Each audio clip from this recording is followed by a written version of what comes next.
அஸ்ஸலாமு அலைக்கும் வரஹ்மத்துல்லாஹி வபரகாத்துஹு. அன்பான அனைத்து உறவுகளுக்கும் இனிய மதிய வணக்கம். கார்கோ உரிமையாளர்களும் சரி, கார்கோ போட்டவர்களும் சரி, கார்கோ போட்டவங்க கார்கோ கிட்ட பேசுங்க, கார்கோ உரிமையாளர்கள் முழுங்காமல் விஷயத்தை சொல்லுங்க. என்ன இருந்தாலும் என்ன பிரச்சனைனா, இப்போது பிடிப்பட்ட பொருட்கள், கஸ்டம்ஸ் பொருட்கள், இதில் வந்து பார்த்திங்கன்னா அந்தந்த கண்டெய்னருக்கு இருந்த பொருட்களை வந்து அகற்றிட்டு அதுக்கு ஏற்றாற் போல் அவங்க ஃபைனை வந்து போடுவாங்க. சரியா? சுங்கத்தால் வந்து அபராதம் விரிப்பாங்க. அது கார்கோக்கு.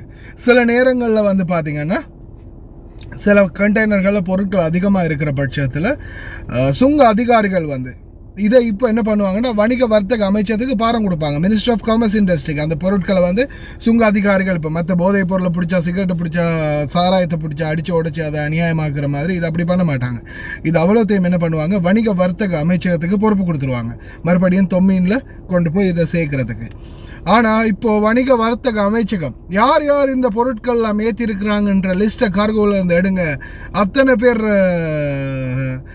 கஃபீல்களையும் தேடி போய் அவங்களுக்கு இந்த பொருள் எங்கெங்கே கிடச்சிருக்குன்றது எத்தனை பேர் போட்டுருக்காங்க, எத்தனை பேரை தேடி எங்கெங்கிருந்து இவங்க அந்த பொருள் எடுத்திருக்காங்கன்னு பார்த்து அத்தனை பேருக்கும் ஃபைன் போடணும். அதே போல் அத்தனை பேர் இப்போ கஃபீல் ஒரு வேலை கொடுத்துருந்தா அந்த கஃபீலுக்கு தொம்மீனை இல்லாமாக்கணும் அப்படின்ற ஒரு நிலைமை வந்துச்சுன்னா, அல்லாஹ் வரக்கூடாது பிரார்த்தனை பண்ணுறேன். வந்துச்சுன்னா நிலைமை மிச்சம் மோசமாக மாறும். மிகப்பெரிய ஒரு மோசமான நிலைமைக்கு இட்டு செல்லும் அப்படின்றதுல எந்த மாட்டு கருத்தும் இல்லை. அதுக்கு ஏற்றாற் போல் தயாராக இருங்க இந்த கார்கோ போட்ட அனைவரும். அதே போல் கார்கோ உரிமையாளர்கள், உங்களுக்கு ஒரு வேளை ஃபைன் மட்டும் வந்துச்சுன்னா அதை நீ பேசி ப்ரூஃபோடு அவங்களுக்கும் காட்டி எத்தனை பேர் அந்த கண்டெய்னரில் மாட்டியிருக்கோ அத்தனை பேர்கிட்டையும் பேசி நீங்கள் அந்த ஃபைனை கட்டுறதுக்கு என்ன வழியோ அதை பண்ணிக்கோங்க. பொருட்கள் என்ன மாதிரி போயிருக்குதா, இல்லை எல்லாமே மாட்டியிருக்குதா, இல்லை கொஞ்சம் பொருளை பாரம் கொடுத்துருக்காங்களா, என்ன ஏதுன்றதை பார்த்து பேசிக்கோங்க. ஆனால் எப்படியுமே ஒரு கண்டெய்னருக்கு 5000 தினாருக்கு மிகாமல் ஃபைன் இருக்குது. ஒரு 5000 தினார் வந்துச்சுன்னா அந்த கண்டெய்னரில் போட்டிருக்கிறீங்க 50 பேருன்னா சோழி முடிஞ்சது, அவ்வளவுதான். பார்ப்போம் என்ன நடக்குதுன்னு பார்ப்போம்.